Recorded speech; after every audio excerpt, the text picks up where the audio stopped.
Our stories connect one another. They inspire us. They give us hope.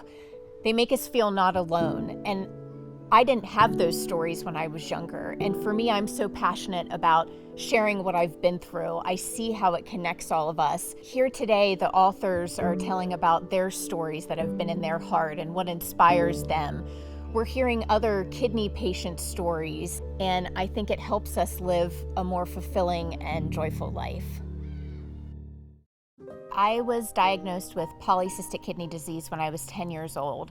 I was at the pediatrician for a normal checkup, and I had sky-high blood pressure of 160 over 140. At the time, being so young, I didn't even know what PKD was. But of course, with my mother having the disease and our family being deeply impacted, she knew.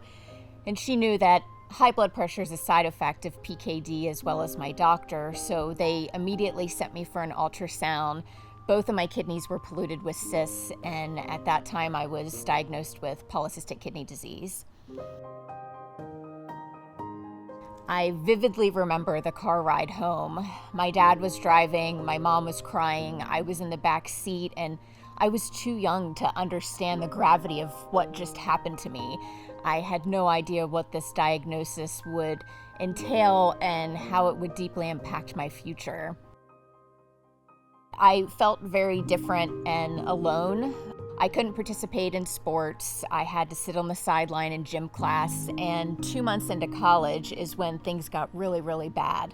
I started to have cyst bleeds, went into the emergency room, and then I became inpatient in the hospital for about a year. I had both of my kidneys removed, and I knew that in order for me to have a better future, it would take receiving a kidney transplant. And I was actually too sick to be put on the transplant waiting list, and I needed a living kidney donor to survive. And things were really different back then. You didn't have social media. You couldn't do campaigns to get a transplant. And I was deathly ill and inpatient in the hospital, so I couldn't even advocate for myself at the time. There were moments I was living minute to minute, hour to hour, and I almost couldn't even see a future, let alone think somebody would step forward and save my life.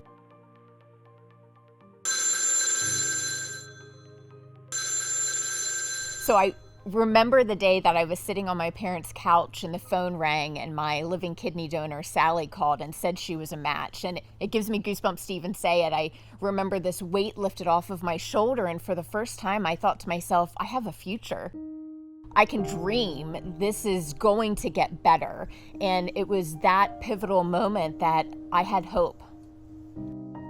And I'll never forget when I woke up from the kidney transplant. I felt more alive than I had ever felt. I think you don't even realize how sick you are and how sick you feel. And then all of a sudden you receive that peace that you need, and it's a whole new life before you. And I had not been that happy or felt that alive my entire life. Me sharing my story is very therapeutic for me. It has this boomerang effect. I'm not only inspiring others, but it inspires me because it gives purpose to the pain that I've been through. It gives a reason for all that I've endured. And for me, I think people sometimes go through their whole life striving to find their purpose in life. And I feel lucky to have found mine.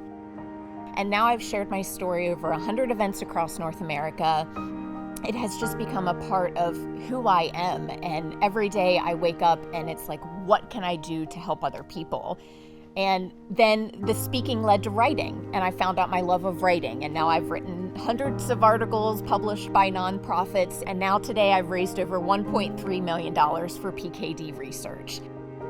I often wondered, where does this passion come from? Why is it just in my soul to do this? My mom isn't outspoken, my brother isn't. We have an extremely small family because everyone passed away young. Well, a couple years ago, my mom dug up some old pictures, and it was of her mother, my grandmother, Mickey, and she was volunteering for the National Kidney Foundation. It was pictures of her putting things in envelopes. She was at bake sales. She was doing all of this volunteering, and I was completely stunned. I never met my grandmother. She passed away before I was born. I never really knew anything about her. And here, only a couple years ago, I'm learning that she was a passionate volunteer. And I'm like, oh my goodness, it's my first connection to my grandmother. And for me, it makes me even more passionate because I feel like I'm honoring her and keeping her legacy alive by the efforts that I do.